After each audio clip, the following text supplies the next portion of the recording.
On a tailored approach to ventral hernias, and I've been meetings from my hospital. I have a disclosure. Pardon my humor, but I am influenced by discussions on the WhatsApp group and the Facebook.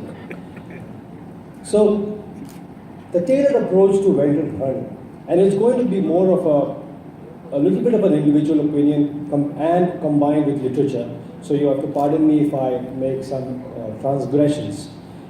Well, in my practice, many of the hernias that I see are like this, which are basically parambolical, either primary or incisional. And it is a no-brainer that we can do this either by laparoscopic intraperitoneal Onlay mesh hernioplasty, or we can use open Onlay or open right stupa. I think each one of them would work very well. Of course, most of us are doing IPOM, and that works beautifully in these cases. However, many a times we are faced with a problem case which is something like this, where there is a large defect hernia as big as this, which is extending from the xiphoid to the pubis about 15 to 20 centimeters wide, with a bad scar, and the telltale of the wound tells us that the inside of the abdomen is going to be horrible. What kind of mesh can I put in here? Where do I put in my mesh? How do I fix it? How do I give this man an abdomen which is functional? If I see a patient like this where almost 1/3 of the abdominal contents are outside the abdominal wall, how am I going to put in this content inside the abdomen without the risk of abdominal compartment syndrome? How do I decrease the tone of the abdominal wall to accomplish this? How do I decrease the space inside the abdomen? If I see a patient who's been operated many times for hernia, do I still go back in again and close the defect, tackle the defect, or I assume there must be a collagen failure in this patient and let's treat the entire abdomen? What if I see a patient with an increased intra-abdominal pressure and coming with a hernia? Would I be happy just to plug the area, or would I be happy to address the intra-abdominal pressure? Can I do something in the strategy of my hernia repair that the intra-abdominal pressure becomes my friend, not my enemy? What if I get patients where there is a potential gut resection or there is a intracutaneous fistula? Can I do a surgery still simultaneously single stage for the hernia repair while I have a clean contaminated wound? Is there a surgery? What if I get a lumbar hernia where for me fixation of the mesh becomes an important issue? What if there is a subcostal hernia? Again, the same issues of fixation are abound. In these kind of hernias, and then divertication, many patients come with only parambolical hernia. On careful examination, we find a divertication.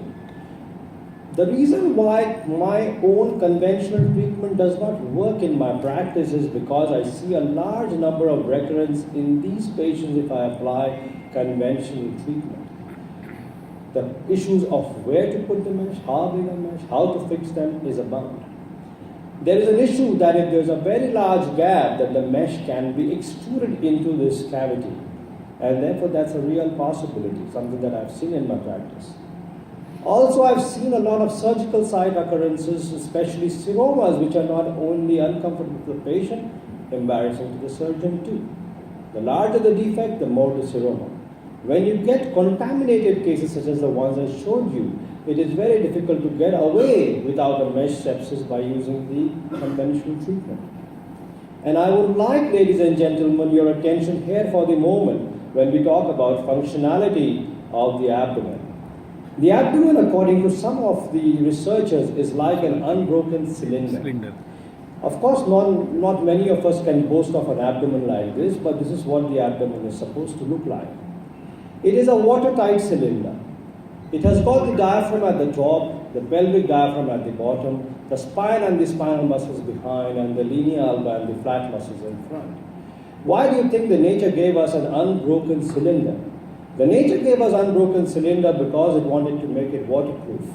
Because it wanted that there should be no defect in this area because of the core muscle functions that we perform every day and every time.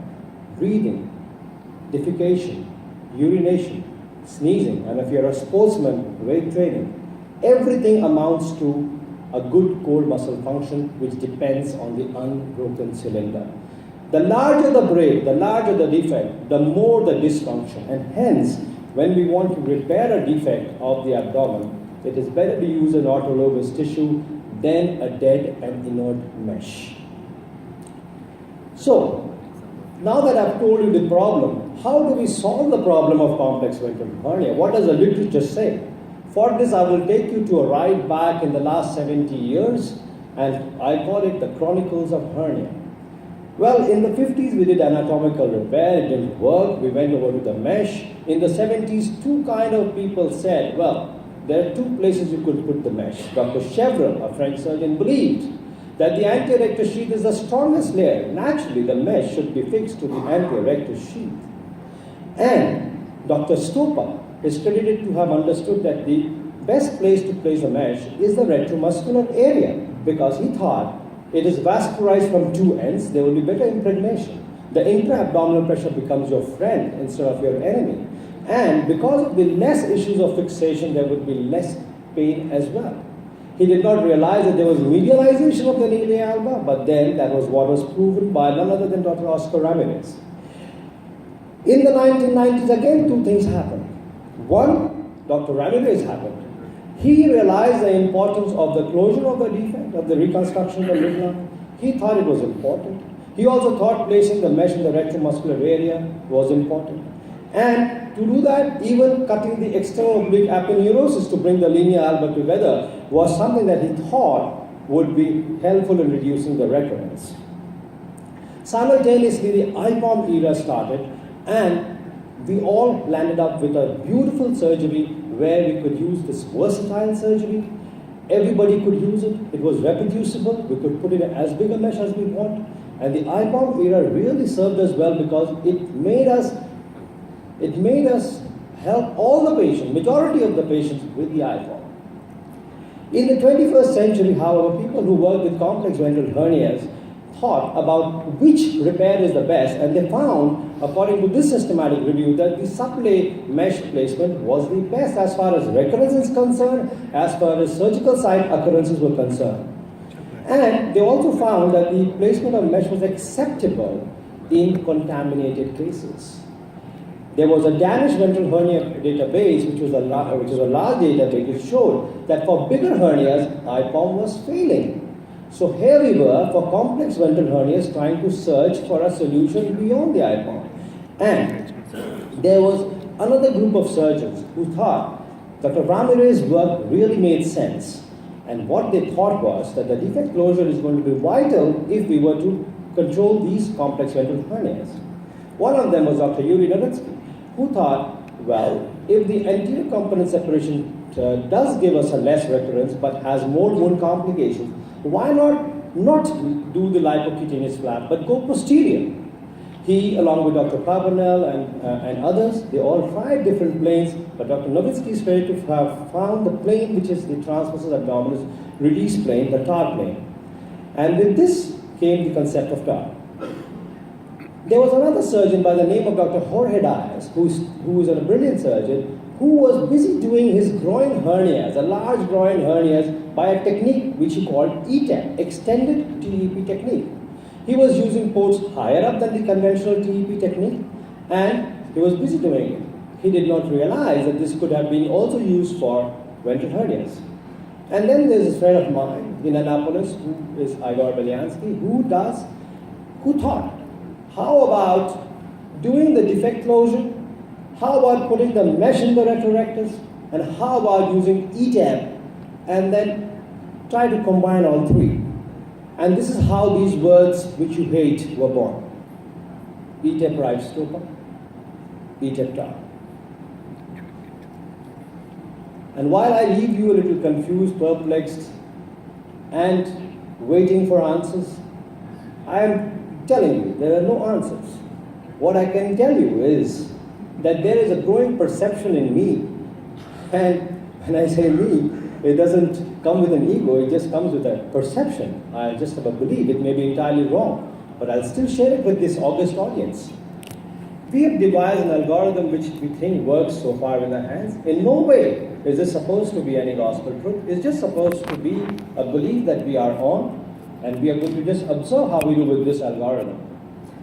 And what we have been doing in the last 2 years is that we have been doing eye pump or suture for defects less than 2 centimeters. We do eye pump plus, where we close the defect for defects between 2 to 6 centimeters. If the defect size is more than 6 centimeters till about 10, we are happy to do a E-tip right stopper, because we believe the right stopper is going to medialize the defect.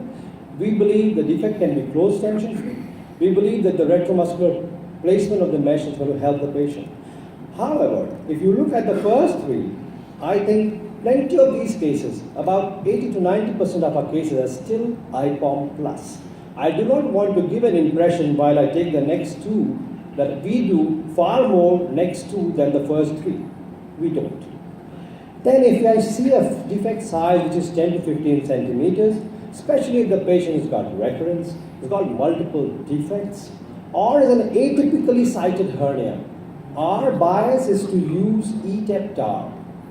Lastly, if the defect size are huge, there's a huge skin issue, there's a mesh which is there already, there's a recurrence, and these sites are big, and there's a lot of wound tissue loss on a CT scan. We are very happy to either employ open TAR or take the help of our plastic surgeon colleagues who come up with various strategies to develop flaps. Of course, this algorithm is variable and dependent on the pliability of the abdominal wall. It can change the situation. Obesity, that can change the situation. And the vascular zones, which Dr. Abed will be talking about, it changes the situation for us. And with that, I leave you a little high and dry, telling you all that yes, we run this kind of program which is there, and I do believe that hernia, ventral hernia strategy, will have to stop looking at the defect as a whole, but we have to start looking at the entire abdomen as a whole. Thank you very much.